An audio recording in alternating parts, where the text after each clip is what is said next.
Somewhere in your house tonight, someone might light something on fire just to breathe in the smoke. That impulse feels modern. It isn't. It might be one of the oldest habits your species ever developed, and the evidence for it goes back far further than almost anyone expects. So how far back does this actually go?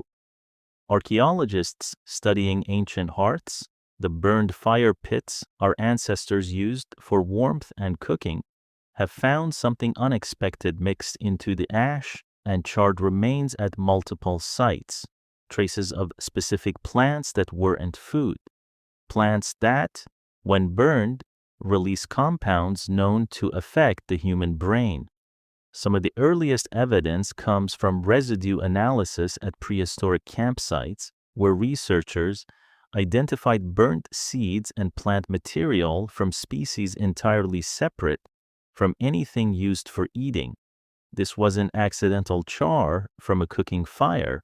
The plants were specifically selected, specifically burned, in quantities that suggest deliberate use.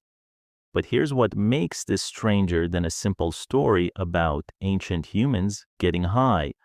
The very first exposure to psychoactive smoke almost certainly wasn't intentional at all. Anthropologists studying the origins of fire use point out something obvious once you think about it. Any fire built with wild plant material would occasionally include species containing psychoactive compounds, completely by accident. Someone building a fire near certain wild plants would inhale that smoke without ever choosing to, and that accidental exposure would have produced a noticeable effect: altered perception, changed mood, something clearly different from ordinary smoke. So the real question isn't, when did ancient humans start smoking? It's, when did they realize the smoke itself was doing something and start seeking it out deliberately?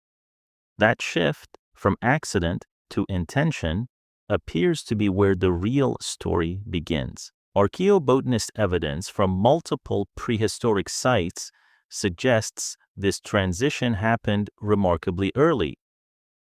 Charred remains of a specific psychoactive plant species, deliberately gathered and concentrated near hearth sites, appear in the archaeological record tens of thousands of years before anything resembling written history.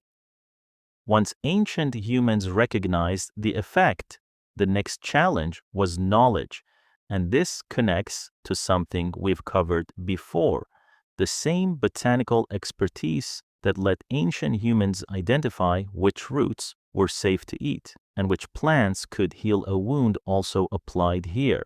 Trial: observation, consequence, passed down generation after generation, refined into reliable knowledge about which plants altered the mind and roughly how.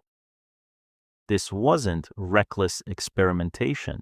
In small, tightly bonded communities, testing an unknown plant carried real risk, and that risk meant this knowledge, once discovered, became valuable enough to protect and transmit carefully.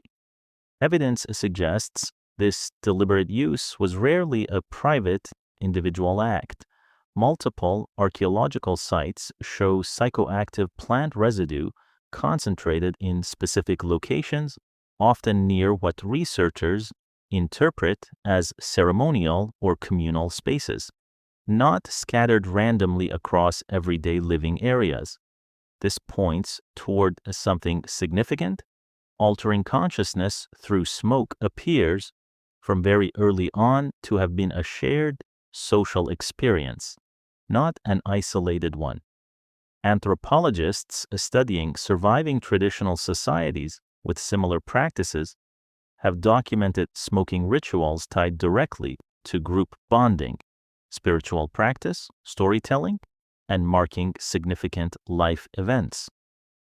The smoke itself may have functioned as something beyond its chemical effect, a shared sensory experience breathed by an entire group at once could plausibly reinforce social cohesion in ways few other activities can replicate. Everyone altered together, everyone present in the same shifted state at the same time.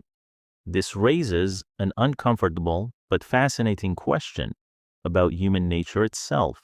If the desire to deliberately alter consciousness through smoke is this ancient, embedded this deep in the archaeological record, then the impulse driving that behavior tonight, in your house or anywhere else, isn't a modern flaw or a modern invention.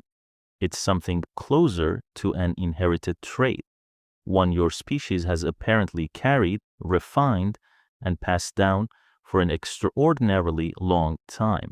The fire your ancestors built for warmth eventually became something else entirely, a ritual, a gathering point, a shared, deliberate altering of the mind, chosen again and again for reasons that may go deeper than any single explanation can fully capture.